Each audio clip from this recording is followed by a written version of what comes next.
আসসালামু আলাইকুম বন্ধুরা, আশা করি সকলেই ভালো আছেন। তো নতুন আরেকটা ভিডিওতে আপনাদের সবাইকে স্বাগতম জানাই।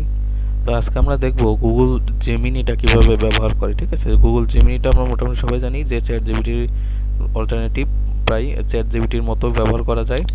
তো ওইটা আজকে দেখব। ওইটার জন্য আমরা সর্বপ্রথম যে কোনো ক্রোমে যে কোনো একটা জিমেল থেকে এখানে গুগল অ্যাপস যে আছে এখানে আসবো। ঠিক আছে, এখান থেকে আসার পরে দেখবো যে জিমিনি লেখা আছে।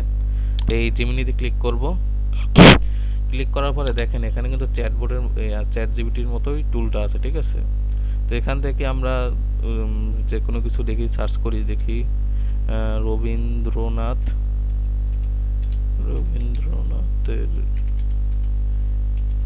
কিছু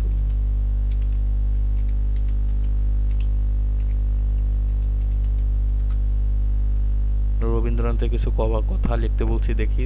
দেখেন ও কিন্তু চ্যাট জিপিটির মতো প্রায় লিখে দিল। ঠিক আছে, এবার আমি তাকে বলবো একটা ছবি মেক করতে। ঠিক আছে, দেখেন আমাকে একটা নৌকার ছবি বানাই দেন। দেখেন এখন যদি আমি সার্চ করি এটা কিন্তু বানাবে না। তখন আপনাকে কি করতে হবে, টুলসে যাইতে হবে, টুলস থেকে ক্রিয়েট ইমেজে ক্লিক করতে হবে। এখন সে ছবি বানানোর জন্য মোটামুটি প্রস্তুত। দেখেন এবার ক্লিক করছি, দেখেন এটা আমাকে নৌকা বানায় দেয় কিনা দেখি।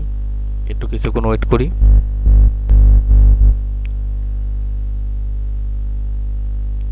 লোডিং হচ্ছে।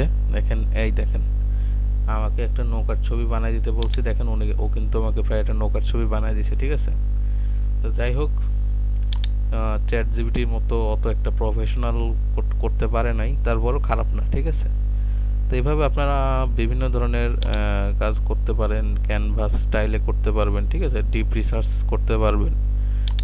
যাই হোক, এই ছিল আজকের ভিডিও। মোটামুটি সবাইকে ধন্যবাদ। আসসালামু আলাইকুম।